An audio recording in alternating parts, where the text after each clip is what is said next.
In my experience,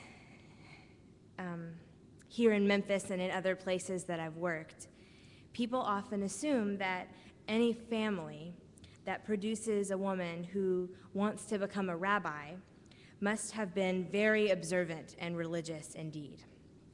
But I'm here to tell you, and I don't think they would be upset with me for saying this, in fact, I'm sure they wouldn't. In my case, this is not true. My family has always been very strongly identified Jewishly. There's no question of our Jewishness, but my father grew up with a Christmas tree, as did many children of German Jewish families here in the South and around our country in the mid-20th century. And I never lit Shabbat candles until I went to college. My mother, being from New Orleans, most of my inherited family recipes have something to do with crawfish or chocolate, which is not local to New Orleans. And we don't have a cherished brisket recipe. My grandparents, though very supportive of the temple, had a number of places they'd rather be on a Friday night. While intensely committed to Judaism and institutional Jewish life, my family was not at all committed to Jewish observance. I mention all this, not because I assume that you're wondering all about me, but because this has occurred to me in my adulthood, and often as I wander through the aisles of my third home, the Kroger's at Kirby and Poplar, my house being the first and of course Temple being the second. And as I dust off the Union Haggadah from 1927 that we use at our Bauman family Seder, which is held religiously on the Saturday night during Passover, that there's one Jewish food that I know how to make without a cookbook, and it's charosis. There is one religious experience that my grandfather always looked forward to every year, and that was leading the family Seder.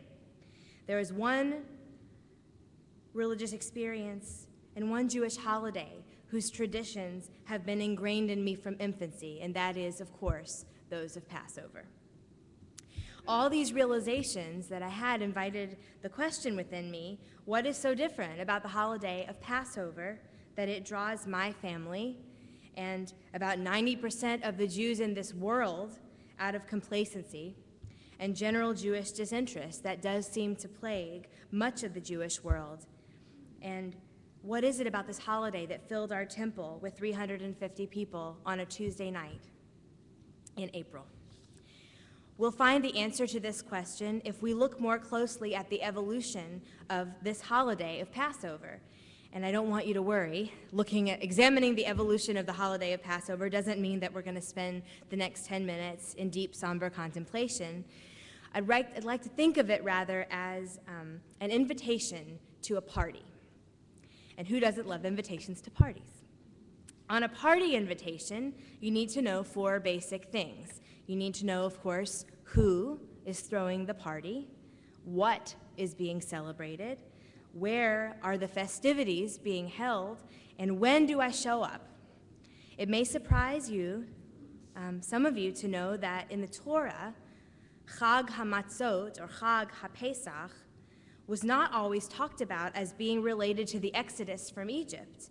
Our general modern understanding of Passover comes from Exodus chapter 12, the passage in which the final plague in Egypt is carried out, and the idea of a special meal of remembrance is instituted. We read from this passage on Tuesday morning this past week at our festival morning services. The passages in Exodus 12 flow back and forth between what was happening in Egypt during this moment in time and what all of us should do in the future to remember what happens in Egypt. In fact, sometimes it's hard to tell if they're talking about then or now. Later in the book of Exodus and Deuteronomy, the holiday of Passover was celebrated in remembrance of the Exodus from Egypt. But in the books of Leviticus and Numbers, the holiday called Chag HaMatzot, Chag of Matzah, Festival of Matzah, is mentioned with no attachment to the Israelites' redemption from slavery at all. It's cast rather as an agricultural holiday, celebrating the coming of spring, marked by the eating of unleavened bread and the bringing of the first barley harvest to Jerusalem. or a place that would be named later. The explanation that scholars give for this difference, the fact that in Exodus, Pesach and Matzah are about freedom from slavery, and in Numbers they're about harvest, is that the eating of matzah and the pilgrimage to Jerusalem were originally done in celebration of a harvest, as an agricultural holiday, just like Sukkot. And later, these traditions were incorporated into the commemoration of leaving Egypt.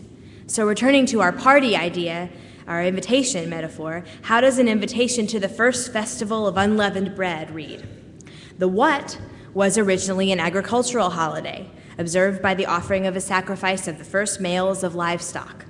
The where is easily answered after that, because in ancient times there was only one place that you could make such sacrifices, and that was, of course, the temple in Jerusalem. That made this holiday one of the 3 pilgrimage festivals, when people from all over the land of Israel would come to Jerusalem to bring their offering. The when was the month of Aviv, during the spring in convergence with the harvest. And the who, if the celebrations in Jerusalem, at the temple, involving an animal sacrifice, the who is, of course, the priests. They're in charge of all ritual slaughtering and sacrificial offerings. Lucky them. So here's your first Pesach invitation. The priests are inviting you to Jerusalem in the spring to slaughter the first fruits of your flock.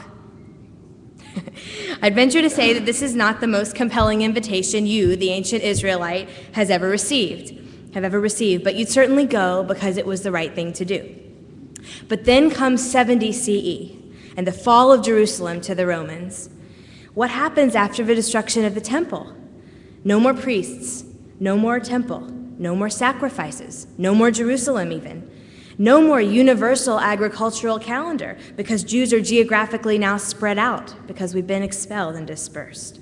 Clearly something had to change if Judaism was going to survive, and since here we sit, 2,000 years later, we know that it did.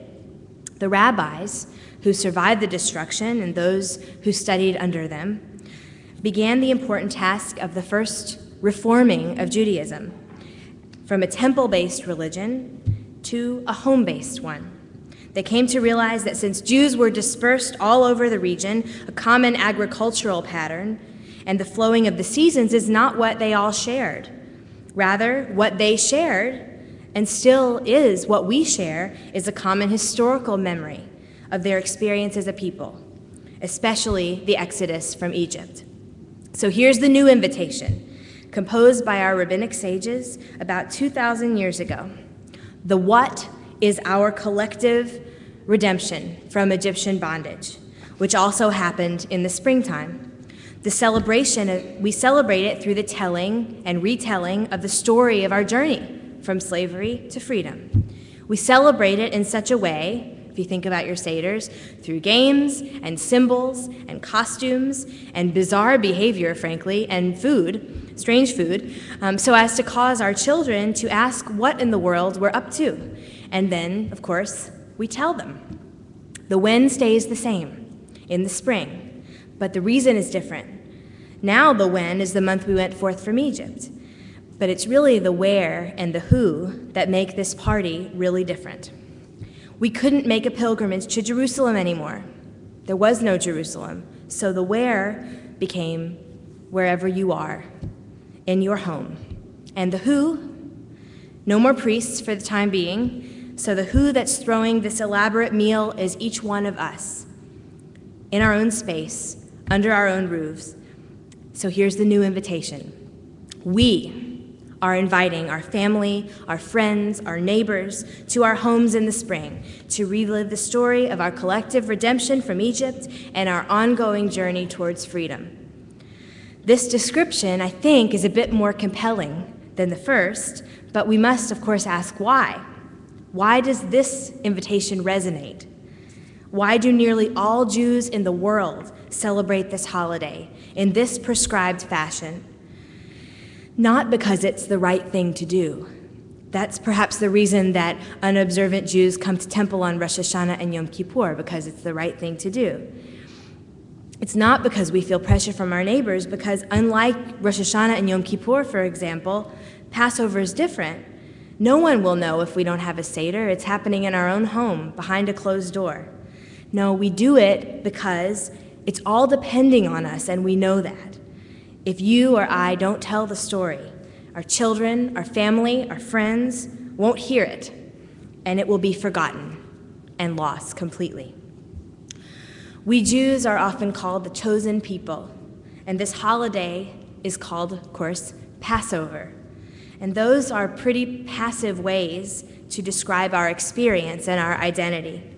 Jews have been objects of history for so long, as we know, expelled, enslaved, told what to do, the victims of others' whims. Even in this story that we tell this year, year after year, we have very little agency of our own. The Israelites watched the plagues, tortured the Egyptians, painted their door frames, and hoped God would pass them over. But after God passed over the Israelites' homes to smite the Egyptians and thereby implemented our freedom, after the Exodus and the crossing of the sea, for the first time, Israel became the subject of the story.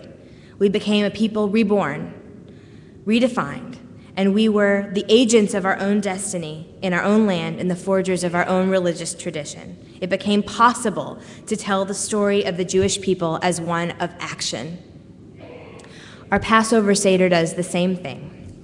On Rosh Hashanah and Yom Kippur, we sit in services and we hear the shofar. On Purim, we hear the Megillah, whether according to the scroll or the Beatles. But at Seder, we must be active. It's not just incumbent upon us to hear the story of Passover, of course, it's incumbent upon us to tell it. We all play a part in the Seder, from the youngest among us to the oldest. We all aid in the cooking, the reading, the singing, and the telling of the story.